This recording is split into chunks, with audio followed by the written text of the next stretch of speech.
మా సోదరుడు BRS party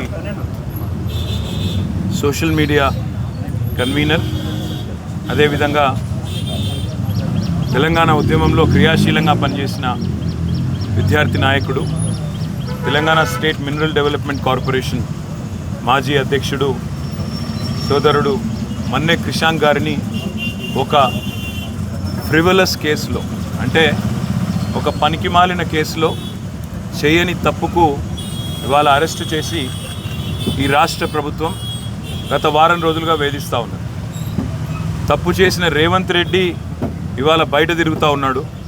forgery చేసి ఉస్మానియా చీఫ్ వార్డెన్ యొక్క లెటర్ను ఫోర్జరీ చేసిన క్రిమినల్ ఏమో ఈ రాష్ట్రానికి ముఖ్యమంత్రి, కానీ అసలు నోటీస్ని బయటపెట్టిన క్రిషాంక్నేమో ఈరోజు చెంచల్గూడ జైల్లో పెట్టినారు.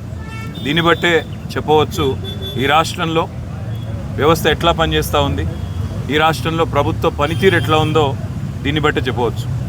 ఇవాళ ఈ రాష్ట్ర ముఖ్యమంత్రిగా ఉన్న రేవంత్ రెడ్డి గారిని నేను అడుగుతా ఉన్నా, క్రిషాంక్ కనుక పెట్టిన సర్క్యులర్ తప్పైతే నేను ఇదే చెంచల్గూడ జైల్లో నేను జైలుకి పోతాను. ఒకవేళ నువ్వు పెట్టిన సర్క్యులర్ ఫేక్ అని మేము రుజువు చేస్తే నువ్వు జైల్లో కూర్చుంటావా అని చెప్పి నేను రేవంత్ రెడ్డిని అడుగుతా ఉన్నా.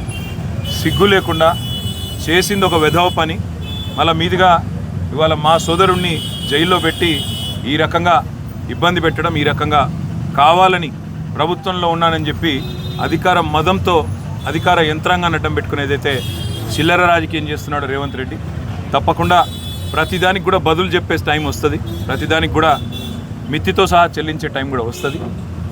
ఒకటి మాత్రం పక్కా, ఇప్పుడే క్రిషాంక్ గారిని కలిసినాను నేను, చాలా ధైర్యంగా ఉన్నాడు, చాలా నవ్వుతూ చిరునవ్వుతో చెప్తున్నాడు, ఏం కాదన్నా, నాకేం పర్వాలేదు, నాకు ఉద్యమము కొత్త కాదు, కేసులు కొత్త కాదు, ఏం పర్వాలేదని చెప్తున్నాడు.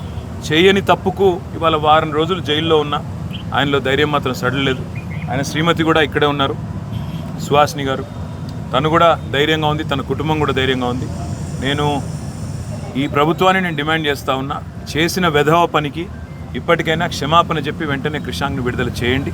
లేదా నిజంగానే రేవంత్ రెడ్డి నీకు దమ్ముంటే నువ్వు ముందుకు రా, ఎక్స్పర్ట్స్ ముందు పెట్టు, నువ్వు పెట్టిన సర్క్యులర్ పెట్టు, క్రిషాంక్ పెట్టిన సర్క్యులర్ పెడదాం, ఏది ఒరిజినల్లో తెలుద్దాం, ఏది డూప్లికేట్, ఏది ఫోర్జరీ తెలుద్దాం, ఆ తర్వాత ఎవరు చెంచల్గూడలో కూర్చోవాలో కూడా తెలుద్దామని చెప్పి కూడా నేను రాష్ట్ర ముఖ్యమంత్రిని, ఈ రాష్ట్ర ప్రభుత్వాన్ని డిమాండ్ చేస్తూ ఉన్నా.